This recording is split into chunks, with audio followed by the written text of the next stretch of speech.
Заедниците или тоа го прави училиштето, не знам, во смисла да им уште повеќе помогне и молесни на учениците во освободувањето на наставното градови, но се разбира дека тие средства се награда заради ангажманот. Да.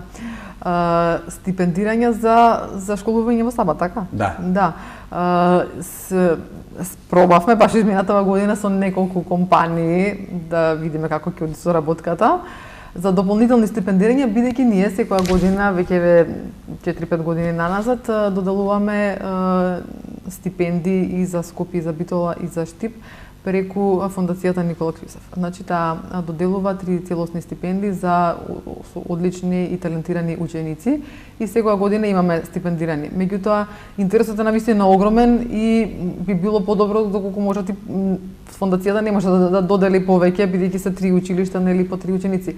Затоа и сакаме, до сега сме немале соработка, меѓутоа еве се обидуваме сега да воспоставиме со некои од, речем, поголемите компании кои што можеби би стипендирале ученици кои што подоцна би работеле кај нив или би дошле на пракса. Значи би било тоа од взаимен интерес.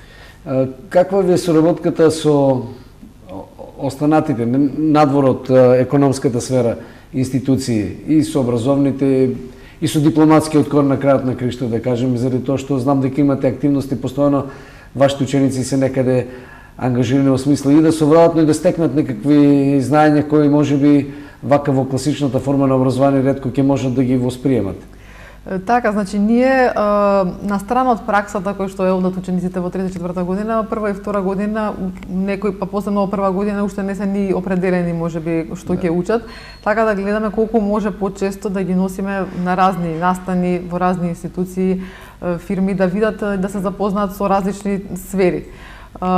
Така да можам да кажам за пример дека еве биле баш сега неодамна учениците од Штип беа во посета на американското катче, каде што баш што спомнате се запознаа со некои представници, дипломатски представници, потоа одат во посета на во посета на фабриките, нели што ги има во Штип, во Скопје исто така одат во различни од библиотеки, музеи, во владата биле, во УЈП, значи од секоја област за колку што може повеќе да се запознаат.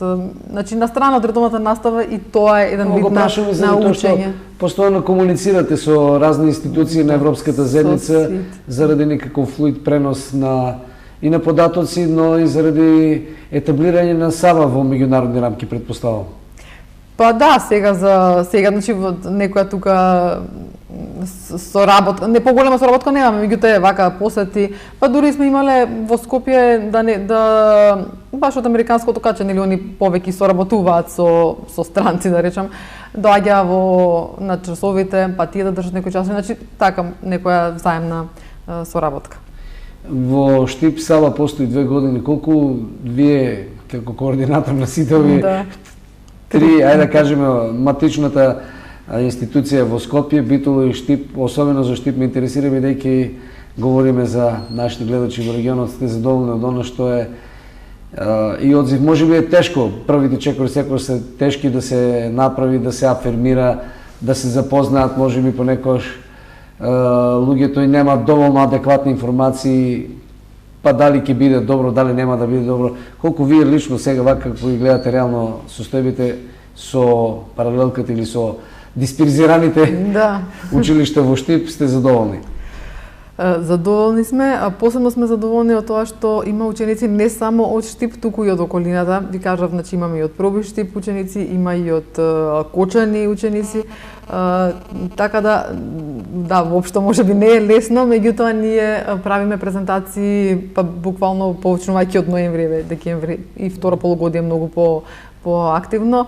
Презентации во основните училишта, во сите основни училишта, не ви кажав, во околината тука, па и Струмица, и Велес, значи сите околни градови, да се запознаат учениците, да се запознаат нивните родители и да добијат колку што може повеќе информации, бидејќи значи ние, да кажеме, се рекламираме преку медиумите на друг начин, меѓутоа секогаш кога ќе директно ќе им се каже на учениците, тоа е најдобриот начин.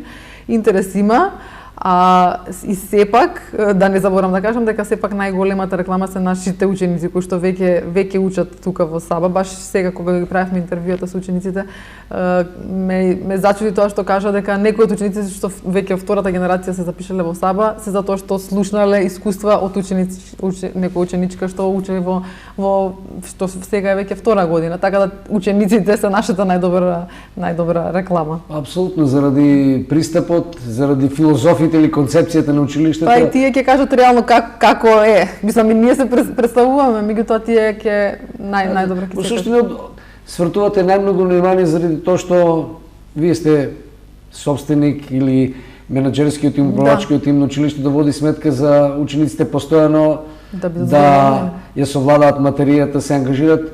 Тоа можеби таа алка недостасува кај јавниот сектор. Може би неопитно да се говори, не би сакала да. Меѓутоа, тука буквално секој од нас, и ние, и сите професори се грижат за секој ученик да биде задоволен и да биде успешен и навистина да научи нешто. Не е работата поминач.